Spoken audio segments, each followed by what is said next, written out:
নমস্কার বন্ধুরা, কেমন আছো তোমরা? আশা করি তোমরা সবাই খুব খুব ভালো আছো। আমিও খুব ভালো আছি। দেখো, তোমাদের কাছে গরমে একটা খুবই স্বাস্থ্যকর রেসিপি দেখাচ্ছি। ভালো লাগলে অবশ্যই লাইক, কমেন্ট, শেয়ার, সাবস্ক্রাইব করে দিও। দেখো, এখানে আমি নিয়েছি লাল নোটে ডাঁটা, আলু, কুমড়ো, ঝিঙে, পটল, বেগুন সব কিছু সবজি নিয়ে নিয়েছি। আর এইদিকে আমি রুই মাছ ভাজতে বসিয়ে দিয়েছি। আমি রুই মাছ দিয়ে এটা তরকারি করবো। আর এইদিকে দেখো, পেঁয়াজ, লঙ্কা, টমেটো আমি কেটে রেডি করে রেখে দিয়েছি। দেখো, মাছটা আমার সুন্দর করে ভেজে নিয়েছি। এখন ওই তেলের মধ্যেই আমি একটুখানি পাঁচফোড়ন দিয়ে দেবো। এই যে পাঁচফোড়ন দিয়ে দিলাম। দিয়ে এর মধ্যে আমি একদম অল্প তেলে রান্নাটা করছি। তোমাদের কেমন লাগছে অবশ্যই কিন্তু আমাকে কমেন্ট করতে ভুলো না। আর একটা তেজপাতা দিয়ে দিয়েছি। দিয়ে ফোড়নটা হালকা একটু ভাজা হয়ে গেলে আমি সবজিগুলো দিয়ে দেবো। এই দেখো, পেঁয়াজটাও আমি দিয়ে দিলাম। দিয়ে হালকা করে ভেজে নেবো। তা তোমাদের কেমন লাগছে আমার ভিডিওগুলো অবশ্যই আমাকে কমেন্ট করে জানাতে ভুলো না। ভালো লাগলে অবশ্যই লাইক, কমেন্ট করে দিও। আর চ্যানেলটা অবশ্যই সাবস্ক্রাইব করে আমার পাশে থেকো। তোমরা চ্যানেলটা সাবস্ক্রাইব করে দিলে আমি আরও নতুন নতুন ভিডিও দিতে আরেকটু আমি এগিয়ে যেতে পারবো তোমরা পাশে থাকলে। তা দেখো, আমি টমেটোটাও দিয়ে দিলাম। দিয়ে নেড়ে চেড়ে ভালো করে এটা হালকা করে ফ্রাই করে নেবো। নিয়ে আমি এই যে সবজিগুলো কেটে রেখেছিলাম একবারে দিয়ে দেবো।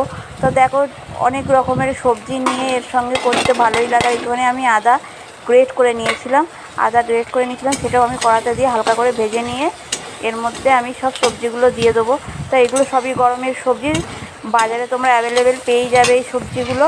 সব সবজিগুলো দিয়ে সুন্দর করে এই মাছের ঝোলটা খেতে কিন্তু খুব ভালো লাগে। আর মাছটা অবশ্যই চালানি না, টাটকা পুকুরের মাছ। তাই মাছ দিয়ে এরকম হেলদি দুপুরবেলা খেলে কিন্তু শরীরও খুব ভালো থাকে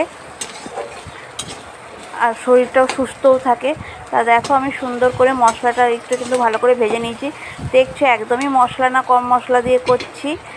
এটা খুবই সুস্বাদু খেতে হয়, দুপুরে একদম ভাতের সঙ্গে উপযোগী। তা দেখো, সব আমি সবজিগুলো দিয়ে দিলাম। অনেক রকমের সবজি দেখতেই পাচ্ছি এখানে আমি নিয়ে নিয়েছি। আর একটু নুন আর একটু হলুদ দিয়ে হালকা করে নাড়াচাড়া করে এটা ভেজে নেবো। বেশি ভাজার দরকার নেই, হালকা করে একটুখানি ভাজা হলেই হবে। তা আমি এটা স্বাস্থ্যকরভাবেই রান্না করছি, তার জন্য কম মশলা দিয়ে আর সুন্দরভাবে করছি। তোমরা এটা অবশ্যই বাড়িতে ট্রাই করে দেখো, যে খেতে খুবই ভালো লাগবে এবং এই দিয়ে তোমাদের এক থালা ভাত খাওয়া হয়ে যাবে। তা দেখো, আমি এগুলো হালকা করে ভেজে নিয়ে জল দিয়ে দিয়েছি। তোমরা যে যেমন ঝোল রাখতে চাও সেই পরিমাণের জল দেবে। আর এই যে ধনে জিরে ভাজা দিয়ে দিলাম, যেটা আমার বাড়িতে সবসময় করা থাকে। একটু ধনে জিরে ভেজে নিয়ে গুঁড়ো করে রেখে দিই। তো এটা আমি 1 চামচ দিয়ে দিলাম। আর সামান্য পরিমাণ নুন দিলাম। তোমরা তো দেখেছো এটা ভাজার সময় নুন দিয়েছিলাম।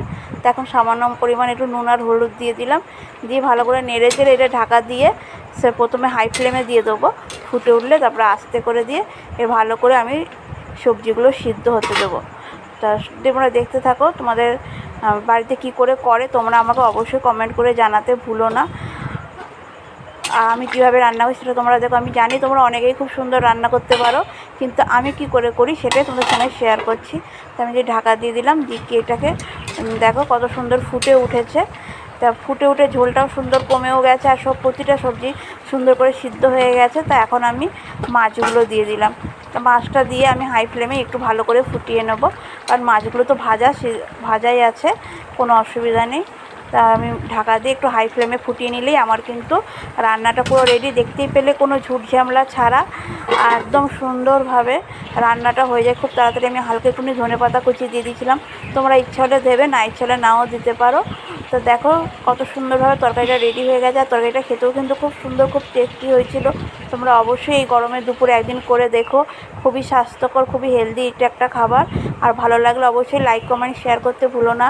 চ্যানেলটা অবশ্যই সাবস্ক্রাইব করে থেকো। সবাই সুস্থ থেকো, সুন্দর থেকো, সবাই ভালো থেকো, ভালো খাও, সুন্দর থাকো, সুস্থ থাকো। সবাইকে অনেক অনেক ভালোবাসা। Tata, by.